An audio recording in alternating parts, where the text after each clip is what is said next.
Okay, good evening, everybody. Welcome, and welcome to all those who are joining with us on Zoom. I'm excited to do part two. The truth is that there's a lot I want to cover tonight. So much so that there's enough that we really could, like I said last week, turn this into even a part three. But in the meantime, we'll see how far we get, and hopefully we'll be able to walk away with some interesting ideas. Last week, we talked about Asar B'Tevet, the fast, the 10th of Tevet, which was yesterday. And last week, we spent a lot of time trying to come up with reasons, explanations, homilies, as to what it is specifically about Asar B'Tevet that makes it an appropriate day for us to commemorate the Shoah. We talked about how the chief rabbinate, Rav Unterman in 1949, he made Kaddish Klali. This is a day of Kaddish. And we wanted to understand what is the tie-in. And in the process of doing that, one of the sources, the two sources that we saw last week are the first two sources on your source sheets as well. The first is from Zechariah, which is the source from Tanakh that talks to us about the fact that there is a tzom, that there is a fast day that happens on Asar B'Tevet. It says, Ko Amar Hashem Sukkot, Tzom HaRaviv, Tzom HaChamishi, Tzom HaShaviv, Tzom HaAsiri, Yel Beit Yehuda. So you see here in the source, again, for those who weren't here last week, that there are all these fasts that happen in different times, in different months. Tzom HaAsiri, what is the 10th month? The 10th month is Tevet, we just had it, and it's Asar B'Tevet. And then we also said, we wanted to know what was the significance of that. So the Gemara gives the reason that there was a siege that took place around the city of Jerusalem, which was really the precursor, it was the first step, if you will, to the ultimate destruction of the Beis HaMikdash. And with the destruction of the Beis HaMikdash on Tisha B'Av, so this is something to mourn, the very beginning of a terrible thing that happened, really the beginning of tragedy. But we noted last week that the Bahag, as quoted in the Torah and in other places as well, in source number 2, told us that there's actually a few other things that happened at this time as well. So B'Shmona B'Tevet, Nichtava HaTorah Yavanit, B'mei Talmi HaMelech, Uvachoshech le'olam Shlosha Yamim. On the 8th of Tevet, the Torah was written in Greek in the days of King Talmi, and there was darkness that came into the world for 3 days. So this is a story, as we'll see in just a few moments, of Septuagint, right? The translation of the Torah. We'll see this in just a moment, but let's just quickly catch everybody up here. And then B'Tisha B'Av, so on the 9th day, so again, if the fast was yesterday was Tuesday, was the 10th, so 9th was Monday, so on the 8th was on Sunday, so Sunday was Shmona B'Tevet. So on Monday, Lo Kadra Amahu, we don't know what happened on the 9th. So we talked about maybe that could have been tied to the birth of Jesus. We talked about that. And then we also talked about here that the Taz codifies that likely this is tied to the death of Ezra, which, by the way, I don't know if we'll have time to get to at the end, just something to kind of park in the back of our minds. It's kind of interesting that of all the people throughout all of the human history, and specific Jewish history, all the great leaders, it's fascinating that we make such a big deal about Ezra HaSofer and the day of his death. In other words, if I asked you, what day did Avram Avinu die on, could you tell me? The answer is no. We have some traditions for some of the Avos, some of the Imahos in particular. We know what day Moshe Rabbeinu passed away. Aaron HaKohen is the only one where the Torah tells us explicitly the day that he dies. But the fact that the Torah, that the Bahag here is quoting this tradition about something about Ezra HaSofer, that this is a terrible tragedy, we need to, when he passed away, that we should lump it in and we should fast as well. I just think that that's an interesting thing to note. And again, if we have time, maybe we'll try to. Yeah.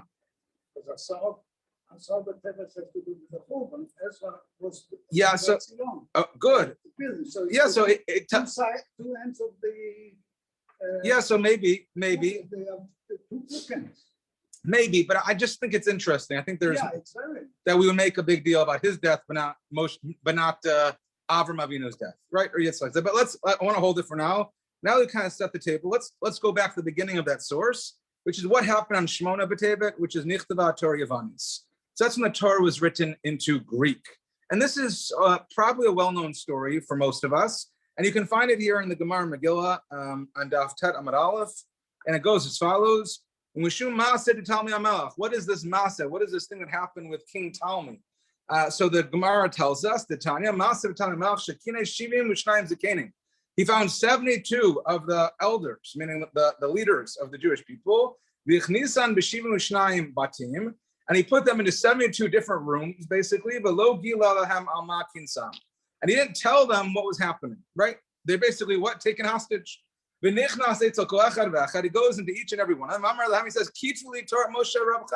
Moshe Rabbeinu wrote the Torah for you, gave you the Torah. I want you to translate the Torah for me. I want to know what it's all about. Write it into Greek.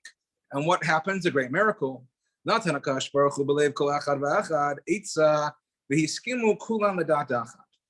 miraculous happens, even though each one of the sages are in their own separate room. Something miraculous happens. God gave them all the same one mind, and they were able to write exactly the same translation. And in fact, when they were translating it, there were a number of things that stood out that they had to make some changes to. So, for example, the Katfulo Elokim bara Breshit. Instead of beginning the Torah with Breshit bara Elokim, they translated it into Greek that Elokim, God, created Breshit. Why? Because if you were to translate that literally, Breshit bara Elokim, in the beginning, or Breshit created Elokim, then we might think that there was a being that created God before God created everything else. And so each one of the sages, in their own way, through Ruach HaKodesh or whatever it might be, God's divine wisdom, they were all able to translate this exactly the same way. And the Gemara lists, I think it's 13 different examples of these different changes. Now, just a little bit of background about who this King Ptolemy was. It's important to note that King Ptolemy was actually an Egyptian. This is happening in Alexandria. He was the Egyptian king. Ptolemy is actually the same title like Pharaoh. So you have like, Pharaoh 1, Pharaoh 2, right? So this is King Ptolemy II. And this story likely happens about 85 years before the story of Hanukkah. And it happens in about the year 250 BC, give or take. And just so you have a sense of what's going on in the world over here. So you've got Alexander had conquered. He had conquered so far to the east and so far to the west. And Israel is kind of like right in the middle over there. And so when he dies, they separated the kingdoms basically. And so you have King Ptolemy, who's in the south. A little bit farther to the north is Antiochus, which is the name of all the kings which were named in the north. And Antiochus, that should be familiar to us because Antiochus ultimately is the king, or this is the antagonist in the story of Hanukkah, because that was the name, that the title that was given to all those leaders. And so that's kind of what's going on here at the time. What's fascinating, though, is that how is King Ptolemy II known? He's known as Philadelphus. That's how they referred to him. Does anyone know what Philadelphus means? Like the city of Philadelphia. What's it known as? You can unmute yourself if you'd like. City of brotherly love. That's correct, because Philadelphus, I'm not a linguist. Hopefully someone on Zoom might be able to fill me in on this. But my understanding, Philadelphia means like brotherly love. He married his sister. And so what was so significant about him marrying his sister? So his sister's name, and meaning the queen's name, actually was Arnevet. And Arnevet, what is an Arnevet in the Torah? It's a rabbit. And not only is it not a rabbit, well, yeah, let's call it a rabbit, a hare, correct. It's also one of the animals which are not kosher to eat. So one of the other notice I just added this one here in the end of box number 3. So another example of a change that they made to the Torah, all 72 of these sages, the Kadfulo et Sirat HaRaglaim. They translated it as the short-legged beast. Why? Velo Kadfulo et Arnevet. They didn't call it the Arnevet. Why? Mipnei she'ishto shel Ptolemy Arnevet Shema. Her name was Arnevet. Right? So they were conscientious to translate it in a way that would make sense to not put the Jewish people at risk. Now, this story, by the way, we don't just find it here in the Gemara Megillah. We find it actually throughout rabbinic literature. You can find it in a dozen places. So for example, take a look in box number 4 in Masechet Sofrim. Masechet Sofrim teaches as follows. So you can't write the Torah in Ivrit, Aramaic, Midit, or Greek. And you can't, you can only have it written in Ketav Ashurit, which is what we have. So the story goes, there were 5 elders, there were 5 elders who went and wrote for King Ptolemy this translation of the Torah. This day was so terrible, it was like the day that the golden calf came, which is like the most tragic day of human history. Because the Torah can't possibly be translated in this way. And more than that, Shuv Maaseh B'Tal Me'amach is another story with also King Ptolemy, Shekines, Shnayim Zakenim, 72 elders were taken, Shivam B'Shivim Shnayim Batim. This sounds similar to our story. They were put into separate rooms. So Lo Gilahem Ama Kinsam, Nichnas Echad, Koachad Ve'echad Mehem. So he goes to each one of them, Amrlam, Kibuli Torah Moshe Rachem, etc., etc. He tells them the story, and sure enough, they do it exactly as sounded. And in fact, you can see the story. I want to show you just one other place. If you look in box number 5 in Masechet Sefer Torah, and these are Masechet Sefer Torah, Masechet Sofrim. These are the Masechtos Tanos. So it says here, "Ain't kotvin lo ivrit v'lo ilmit v'lo madid v'lo yamanit." You can't write a Torah in these languages, in any of these, just like we just saw.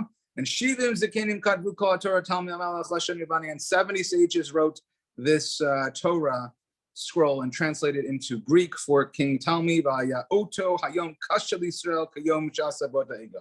So we see this in different sources, and we see the story being told about just how significant this day was. By the way, if you were going to translate something, if you were King Ptolemy and you wanted to get the best translation, what's the way you do that? It's called groupthink. We all come together and we share ideas together and work together. The very fact that the story goes that he split them up into separate rooms, it implies that something bad happened, that he was trying to perhaps do something negative to the Jewish people to trip them up in some way. Because if you want the best translation, there's only one way to get the best translation, and that's to bring everybody together and work together. We'll make small groups. You take, Breishi, you take Shemot, we'll all work together. Let's compare, contrast. But when you put everyone in part, you're not guaranteed to get the same quality of story. I also think it's interesting just to note in the story, there are some small discrepancies in the story. Anyone notice that? There, for instance, in one version of the story, there are 72 sages. In another version of the story, there were 70 sages. Another version of the story, there were 5 sages, right? There's some small differences. More than that, in other places, which include things like, I think it's Shemot Rabbah, Medrash Tanchuma, the number of differences that exist between the sages, like I told you in the Gemara Megillah, I think there was 13, I think there's 13, 12, 18. There's just different examples that are given. So the story changes a little bit. The significance, I think, of 70 or 72, I think makes sense. We know there are 71 members of the Sanhedrin. So 72 perhaps is significant in that maybe the Rashash in Sanhedrin says that maybe the Nasi is counted. So you have 71 plus 1. The significance of 70 might be that if you were to divide 72 by each of the tribes, so you'd have an equal number of Zakenim, right? So how do you get 70? Well, we know that 2 of the Zakenim in the time of Moshe were excluded. How did they get to Shivim Zakenim? Eldan and Nadad are removed. So 70 is also kind of a very significant whole number in that the Shivim Zakenim that came from the time of Moshe. And 72 also perhaps is significant because it references the Sanhedrin. And so we see, again, we'll come back to some of this hopefully at the end, but we see some differences. But again, the general sense is that this was a very sad day. The Torah was translated, and a translation is not a good thing because you can't translate the Torah. But what's fascinating is that this is actually not the only accounts that we have of the story. In fact, around the 1st century, there was a Philo lived, and he wrote a story. He wrote about the story. You can see that in box number 7 here on the bottom of your page. And notice how he describes the account. So Philadelphus, as I told you, that's King Ptolemy II, brotherly love or sisterly love, sibling love. So being a sovereign of this character and having conceived a great admiration for and love of the legislation of Moses, he conceived the idea of having our laws translated into the Greek language. So what did he do? Immediately, he sent out ambassadors to the high priest, the Kohen Gadol, and king of Judea, for they were the same person, and having explained his wishes and having requested him to pick out a number of men of perfect fitness for the task who should translate the law. And so the Kohen Gadol, the high priest, as was natural, being greatly pleased, thinking that the king had only felt the inclination to undertake a work of such a character from having been influenced by the providence of God, considered and with great care selected the most respectable of the Hebrews whom he had about him, who in addition to their knowledge of their national scriptures, had also been well instructed in Grecian literature and cheerfully sent them. And judging this to be the most suitable place in the district where they would find peace, tranquility, and the soul could commune with the laws with none to disturb its privacy, they fixed their abode there, meaning these men who were requested to go, they went to this private island, basically. They took their sacred books, they stretched them out towards the heaven with their hands that held them, asking of Hashem that they might not fail in their purpose. And he assented to their prayers.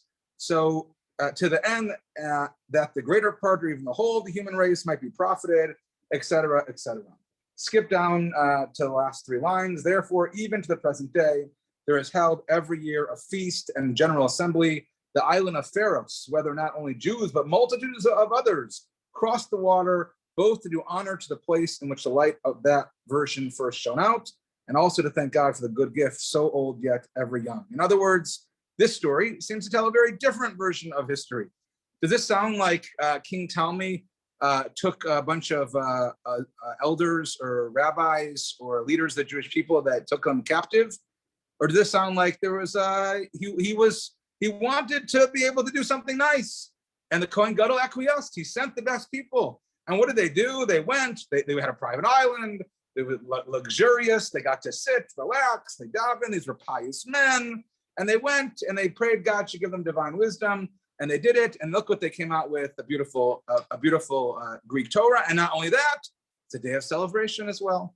It's a big difference in the story relative to what we've seen so far, because what we've seen so far is really a story of prosecution, a story of anti-Semitism. This is not that. But more than that, there's another version. If you flip over in box number 8, is the letter of Aristeas. Now, this is, it's unclear as to who wrote this.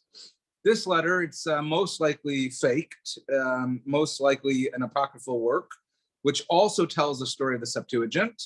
And it's very, very long, like very, very, very long. I couldn't figure out like what parts to share with you because it's like really long on Sepharia. But I just shared a few pieces of it. It's actually written in the original Greek. It was translated to Hebrew and then subsequently translated into English, I believe.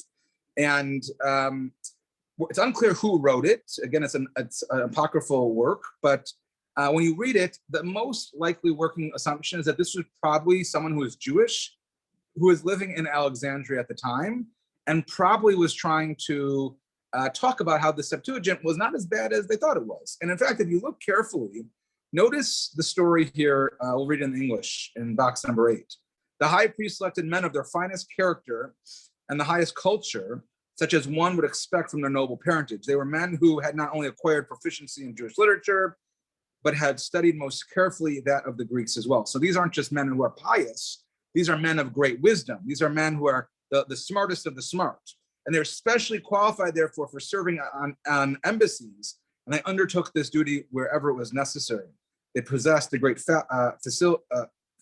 facility for conferences, discussions of problems connected with the law, and so on and so forth. And so this story, also similar, slightly different. There's a few differences here between the letter of Aristeas and the writings of Philo. One difference, for example, is, and again, I don't have it all here for you, so you'll have to take my word for it, is that in the story of Philo, I described to you how they went to an island and they davened to Hashem, and these were pious men. They went to a pious, quiet place, a remote island to do their work. This is more similar to the other stories that we read, in that they went and they were working, and these were not necessarily pious people. Maybe they were, but the emphasis in the story is about their genius. It's really about their intellectual capabilities.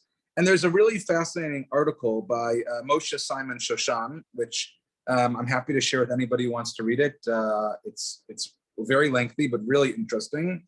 And he argues that if we actually look back through all of these different stories, that these differences that we're seeing are actually significant.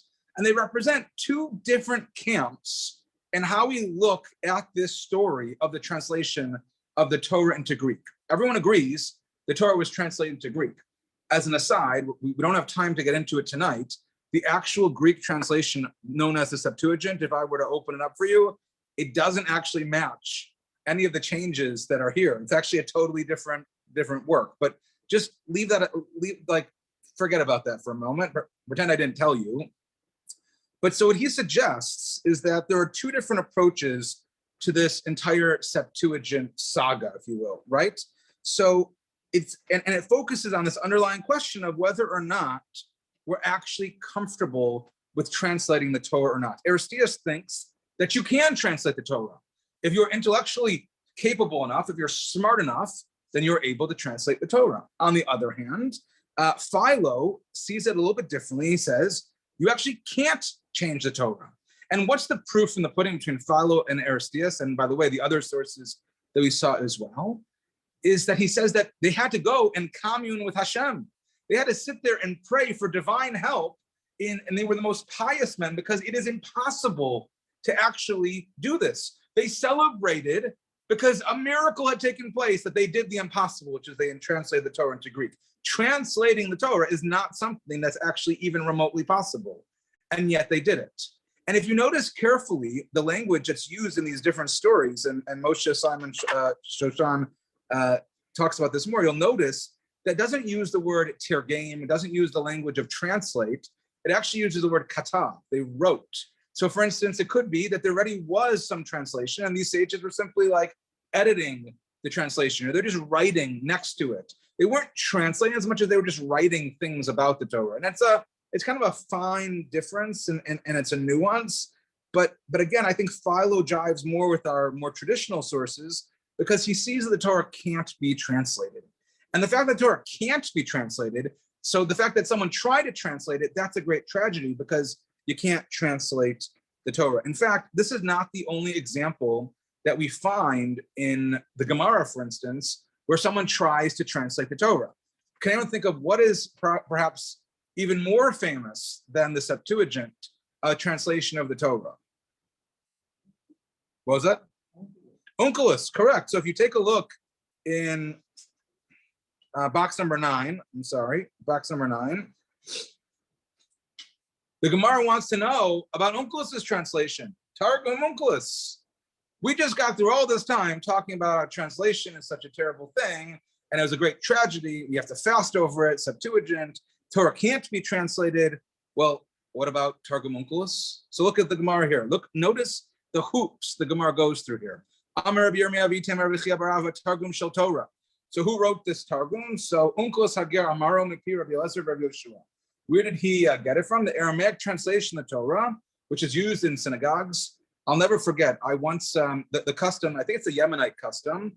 Is that they read verse by verse. So they'll read a pasuk, then they'll read the Targum Onkelos in the Aramaic out loud. And I once, when I was in my gap year in Israel, I really wanted to experience all the flavors of Israel. And so I was learning in an all-Israeli yeshiva. And there's a Taimani guy. He brought me to his house for Shabbos.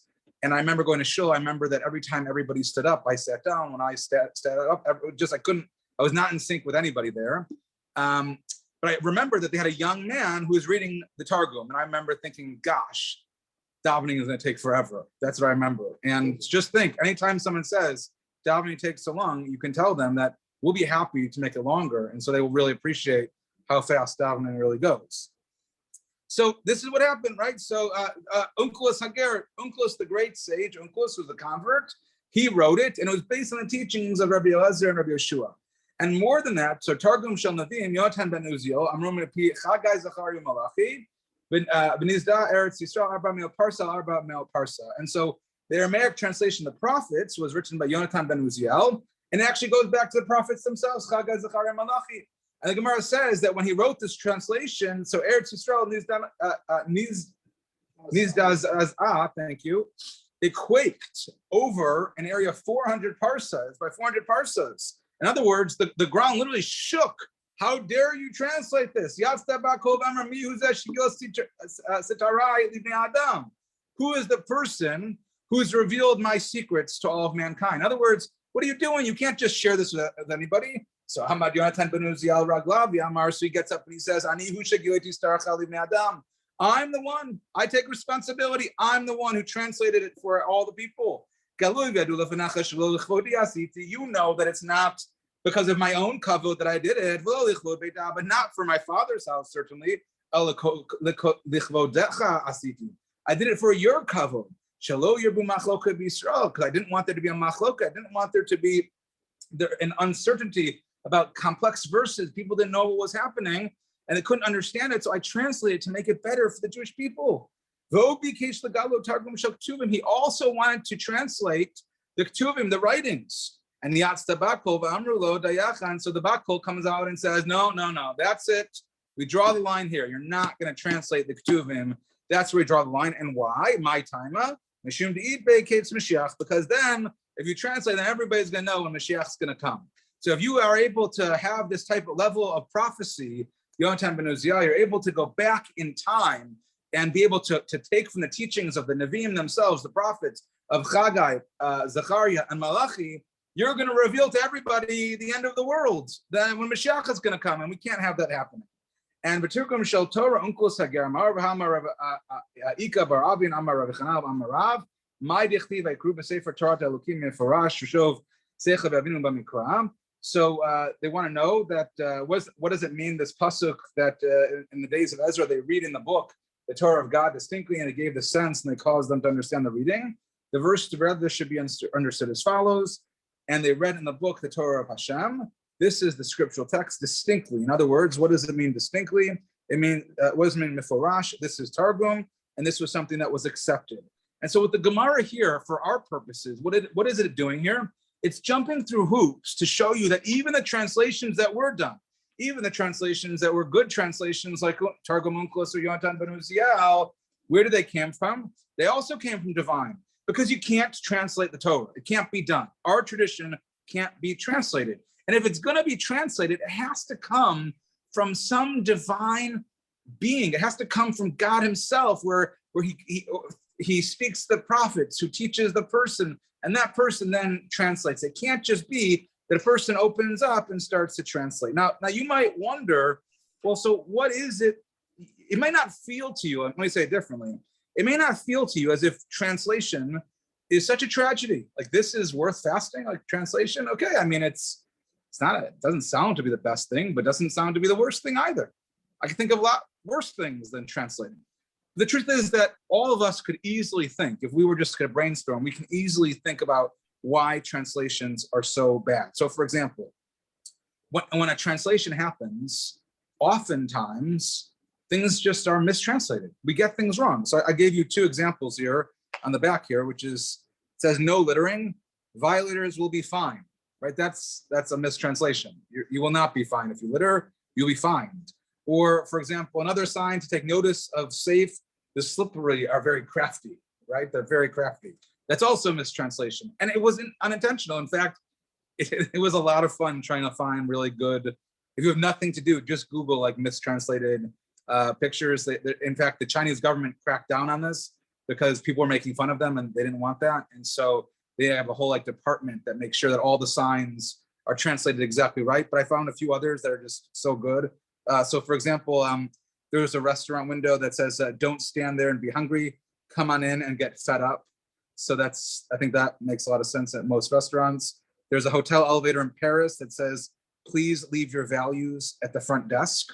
So I think that's also appropriate. And an airline office in Copenhagen, we take your bags and send them in all directions. Also happens, I think, very often. Maybe not a mistranslation, maybe just the truth.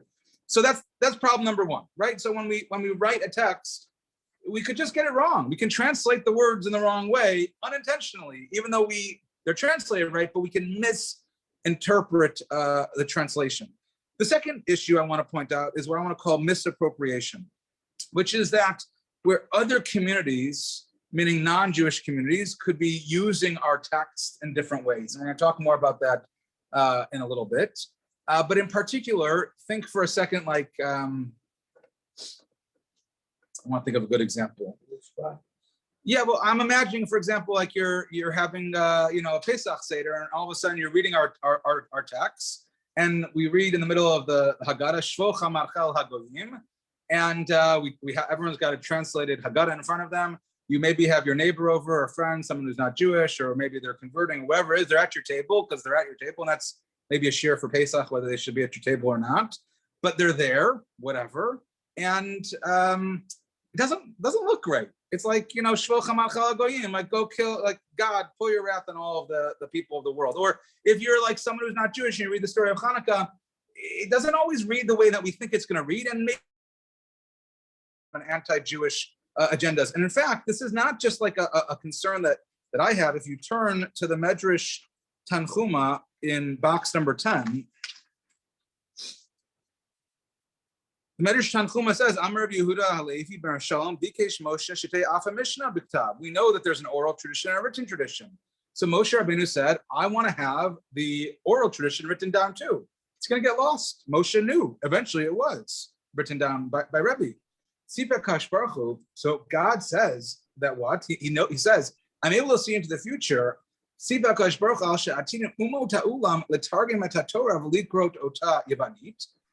knew that eventually the Torah will be translated into Greek. And when it's translated into Greek, what are a bunch of people going to say? We are the Israelites. We are the Jewish people. What is he referring to here? Christianity, right? This is what happened when all of a sudden our holy texts and our traditions were then translated in a way that was opened up to the whole world where anybody can now read it.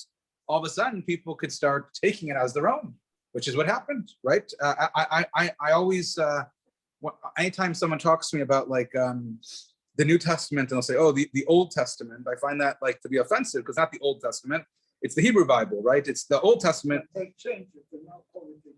Yeah, correct. But the very idea that like that this is something new and we're the new Jewish people and the new chosen people, this is a concern that the Medrash is bringing down that I think is significant. So that's again the second concern of tragedy, or why tragedy.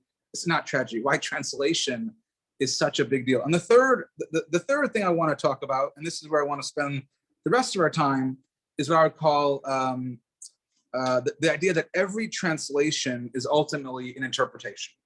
No matter how you translate something, with it is going to come some level of perush, some level of interpretation. So when we go back to the source in Masechet Sofrim, the reason why it was such a sad day is Shelo Hayta Torah Yechol Yitargem Kol Tzarka.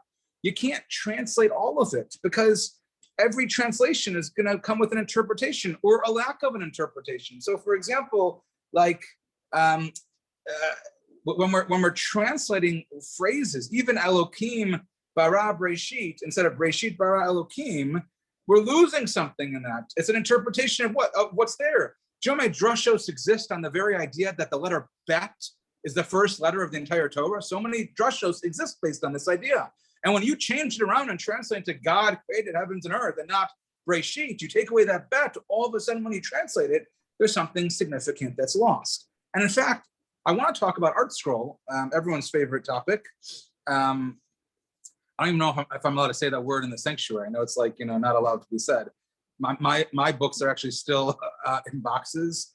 And so I had to have some friends send me some of these sources because I don't have my Art Scroll Gemaras here, and I don't think we have them here in the shul either. But if you open up like an Art Scroll Gemara, there are a bunch of Haskamos. So look at the Haskama by Aram Moshe Shechter. So it's in kind of small print. I'm sorry, I should have made it a little bigger. So when he was writing, I'm actually just going to say it outside for the sake of time here. So one of the big concerns that he had is, this is Rosh Shiva Chaim Berlin. He really pushed Masorah Publications, the great Art Scroll Talmud, that it should not be called a translation. And you look very carefully, it should be called a perush. It's a commentary.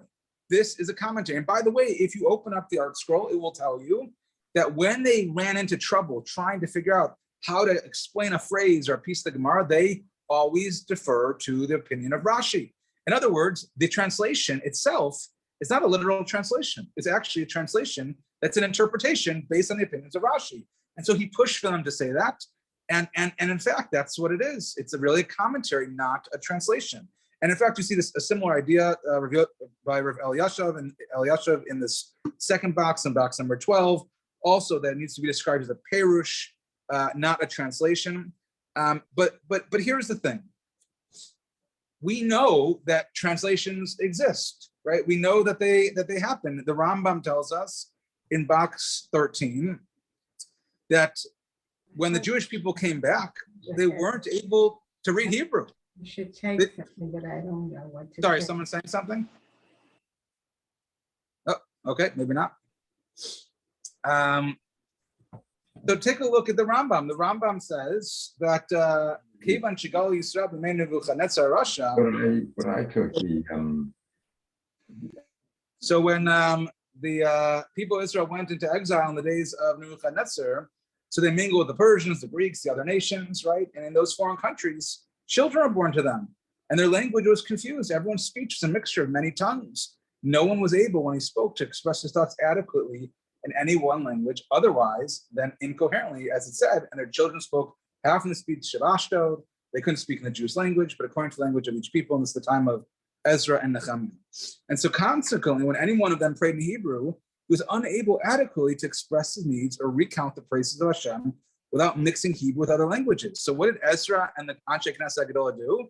They put down the Shemona Esrei into words. So everyone would have the words, because people didn't know the words. They couldn't say the words because they didn't know the words. They weren't familiar. They struggled, and they knew all these other cultures and all these other languages because they were just assimilated with these outside cultures. And in fact, it's not just limited to that. In fact, I think if you look back at the story of the Septuagint and that entire time period, it's actually clear that there's a lot of translation and Greek culture that is making its way right into regular Judaism. So, for example, take a look at box 14, the Gemara Yerushalmi in Megillah. Rabbi Shimon Gamliel Omer, Af B'Sarim Lo Yitiru Sheyichtu El Yavanis. You can only write scrolls in Greek. But Matsu Sheina Torah Choli Targim called Circa El Yavani. They said that the only translation that's a good translation is Yavanis, is Greek. If Greek is the only translation that's a good translation, what's the big deal about the Septuagint? In other words, things changed. People needed to be able to understand the Torah. And by the way, it's not just that. The Mishnah Shkalim, I'm just going to run through these quickly here. Mishnah Shkalim, box 15. B'shalosh kupo shal shalosh, I can't read. B'shalosh kupo shal shalosh shalosh sin tormin ad halashacha uchtuvan alf bet gimel. So there are 3 boxes, each of them with 3 seyah, and they were marked alf bet gimel, right? Rabbi Shema Omer Yavani katuban alpha beta gamma.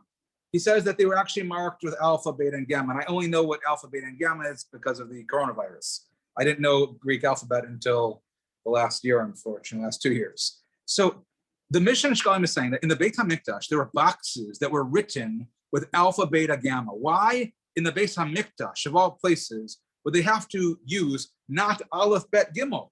Because the people didn't know.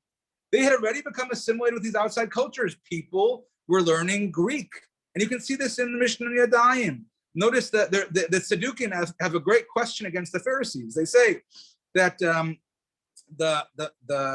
there's an idea that like holy scrolls can communicate impurity. This has to do with the Kohanim used to leave their truma inside like scrolls, and again, not for our time tonight. But the Sadducees say, wait a second, that's not logical. Only holy scrolls? What about Homerus? What is Homerus?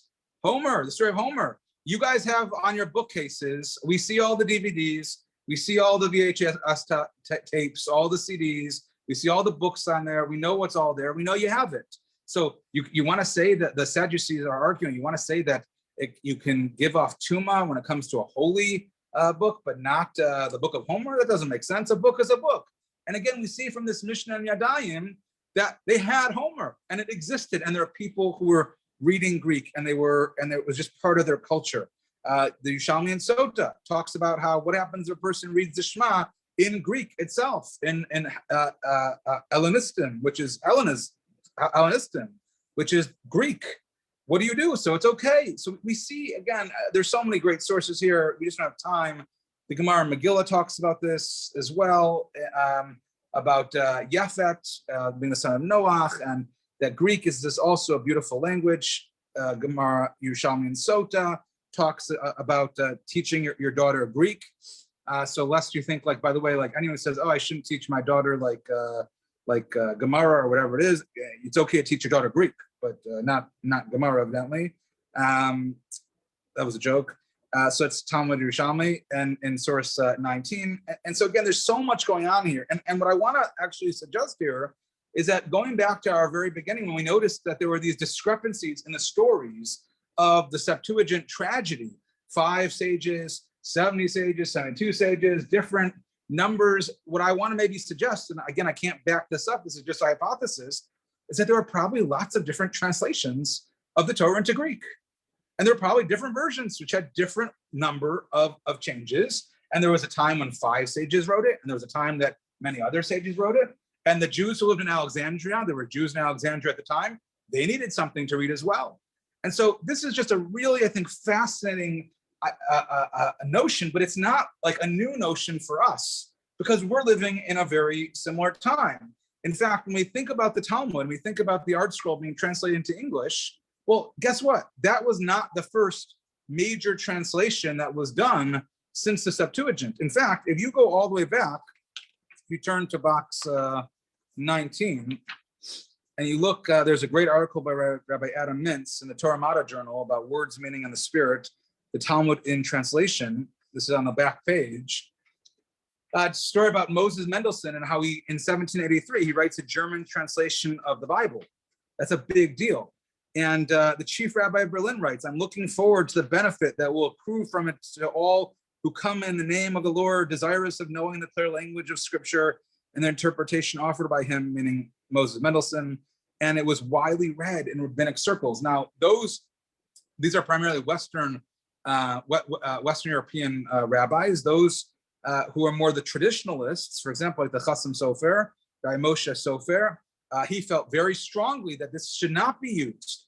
And he said, under no circumstances should we be using this translation of the Chumash. It should not be used. And he came up with this very famous idea of Chadash Asur Min HaTorah. It's a play on words. Chadash, anything new is Asur Min HaTorah. And anytime someone has a problem with something new and innovation in contemporary times, they'll quote this Chassam Sofer, Chadash Asur Min HaTorah. And his opposition to innovation is reflected in his view towards translation of the Torah. He was unalterably opposed to them because, quote, they remove the dress of precious stones, the illusions, and the secrets contained in the Torah, and the rabbinic tradition emanating from it, and garb it, instead in the scarlet clothing of philosophic wisdom alone. According to Chassam Sofer, translations in general undermine traditional Torah study. And concerning Mendelssohn's translation in particular, the Chassam Sofer instructed his descendants in his last will and testament never lay a hand on the works of Rav Moshe of Dessau, meaning Moses Mendelssohn, never even touch his works. And it doesn't end, by the way, with Moses Mendelssohn. In fact, the Gemara itself, when we think of like, when I was thinking about like the translations of the Gemara into like a mother language, mother tongue, so I thought of like the Sensino, I thought of Steinsaltz, I thought about Art Scroll, but it goes so far back. So in the 1800s, Dr. Ephraim Moses Pinner actually takes the Talmud, translates it, keeps the traditional layout with punctuation for Gemara Rashi and Tosfos, and then on the page he puts some like translation of difficult words. And he German, I think, yeah. And when he was asked why he did it, he gives 2 reasons. One is the present inability of the Jewish people to understand it in the original. And the second is the need to correct the distortions of the Talmud that have been created by their opponents. And again, this was not accepted by the traditionalists. And again, there's so much to unpack here. I'm flying through it, but I'm just trying to paint a picture here. We see Dr. Lazarius Goldschmidt. He was the next one who gives takes a swing at this, a student in the Slobodka Yeshiva.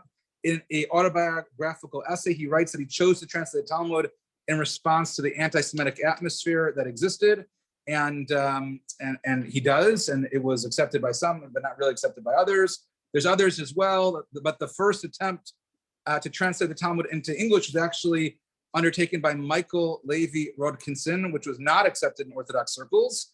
And this is actually interesting. This comes back again to the notion of why translation is so dangerous, because he edited the Talmud significantly.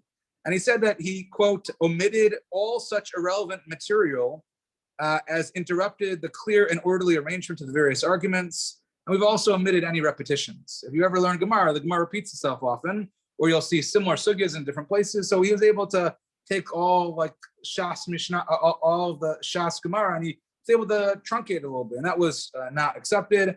In 1935 to 1952, you've got Sensino, which comes out under the leadership of Dr. Isidore Epstein, the librarian and principal of Jews College in London. You can see in your source sheets in box 20, Chief Rabbi Israel Brody in 1948 praises the work. We see that the Steinsaltz edition of the Talmud comes out in the 60s and 70s. And again, for those who are not familiar, Steinsaltz reorganized the classic daf and rearranged things, put every daf was on 2 daf now, basically. And he wrote a commentary. Later, he went back to daf. Yeah, correct, sir. Yeah, correct. It's very interesting. By the way, this Koran translation, that the English translation, I actually was a part of the translation project. I didn't actually translate it, but they brought in a group of educators, Koran, to offer like suggestions, and some of my suggestions or our suggestions made it actually into the final edition. In fact, I published a siddur with Jonathan Sachs and Rabbi Yehuda Sarna and Koran Publishers, a Friday night siddur. We wrote some commentary for it, and I was 26 at the time, and I didn't think to ask for money. So instead, I just came and like, oh, just take whatever you want from the shelves, whatever you can take and carry, it's yours. And so I just was like, oh, that's amazing. Look at all these free svarim. So I have like 1,000 Koran siddurim. At the time, very poor judgment by me. I should have tried to take money, but I did not. But I have lots of Koran siddurim if you ever need one. But so again, the Steinsaltz edition comes out, but in 1989, all of a sudden Steinsaltz has controversy, and all of his works are put to cherem. This is there's an article in Yated Naaman in the English edition, August 18th, 1989, and the primary opponent is actually Rav Shach. So Rav Shach, the Rosh Yeshiva of Panovich. So he writes as follows, and I think this is just so significant, and this is really where I want to kind of end up a little bit. So how the heart aches to see the quote unquote sanctity being swallowed up by one who has, pretending to wisdom under advice of his Yetzer Hara, written a commentary to the Gemara known as, I'm sorry, as a typo, Talmud HaMevuar B'Menukad, wherein he has inserted various explanations designed to make the study of Gemara, as it were, easier. In actuality, this sort of learning causes any trace of holiness and Amunah to vanish, for the Talmud is presented as a book of laws similar to secular wisdom. God forbid. It is clear that it will thereby cause the Torah, Chas v'shalom, to be forgotten. Let no one argue that though this commentary, the number of learners will be increased. It's our duty to preserve the cruse of pure oil and its purity, rather than increase that which is impure. Small light can dispel much darkness. Very charif words. How dare we translate? It's not just about, sure, you might think that it's going to be great that you're going to be able to have so many people learning, and we're going to open it up and people don't know any better. But Rashach said no. And you might ask, so what about the art scroll? Look at all the approbations at the beginning of an art scroll Talmud. How come art scroll is permissible? So this was actually a very sore subject, and many suggest that Rashach was actually against the art scrolls translation. He was consistent. It wasn't just that he didn't like Rabbi Steinsaltz, Zatzal. He was also against this. But the story goes, this is written in the biography of Rav Gifter by Rav Yechiel Spiro, that even when this was happening, that Rav Gifter went and spoke to Rav Shach about it, and he valued Rav Shach's opinion, and he pushed him to maybe lay low a little bit and not push so hard to not have the translation, because it was so important that so many Jewish people should have the art scroll Gemara. And by the way, if you look at the Siyum HaShas that took place in MetLife Stadium, it was like, what a Kiddush Hashem. Do you know who's sitting there on the dais? Mr. Schottenstein himself, the Schottenstein Talmud. He's treated like royalty for the incredible gift that his father and he bestow on the Jewish people of translating the Torah, the Talmud.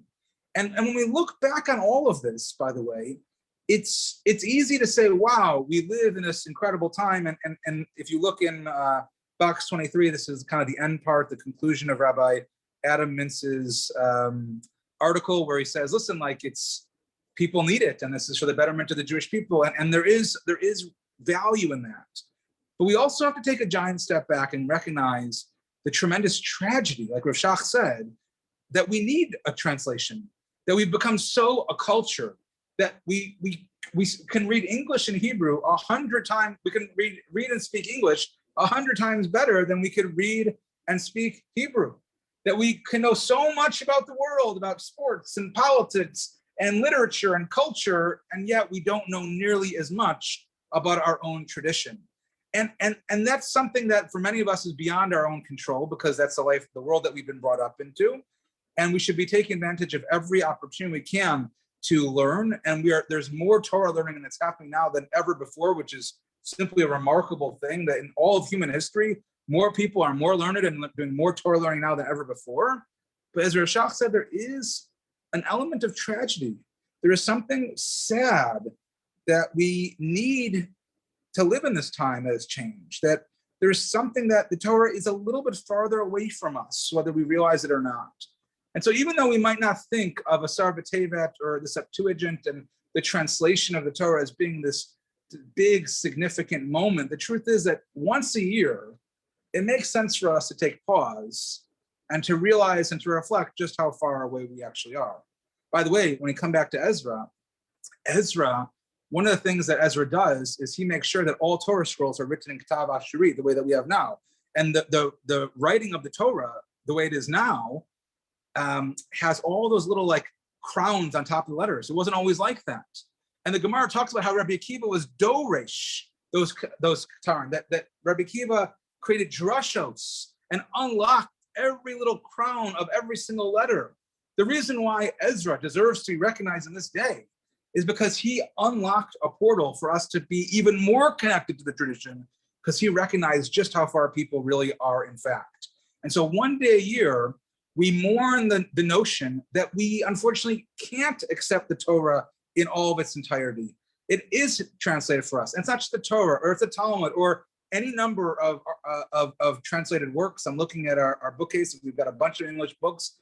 And I'm not saying that's a bad thing. I think it's a great thing that we should continue to take advantage. But one day a year, we have to recognize that there's something tragic about that. There's something sad about that. And perhaps that's why the Gemara later on talks about the dangers of Chachmas Yavanis, the dangers of Greek culture or Greek language. And perhaps the Gemara itself, even though there was so much Greek that existed and influenced the time, as we saw from the boxes in the Beit HaMikdash, the Gemara also recognizes that this is a dangerous thing.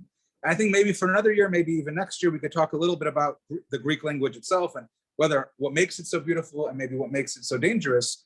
But at least for our purposes, when it comes to Asar B'Tevet, one time a year, like I said, we pause, we reflect on the great tragedy that is the translation of the Torah, and the fact that we are just a little bit farther and a little bit more disconnected from the Torah, which makes us a little bit more disconnected from Hashem, and that's something to mourn about. So with that, we'll stop here. Thank you everyone for coming out. Thank you for coming out on Zoom. And we'll pick up after the new year with another series, more information on that coming shortly. And just stay safe and have a wonderful evening. The irony is, though, the Talmud itself is not completely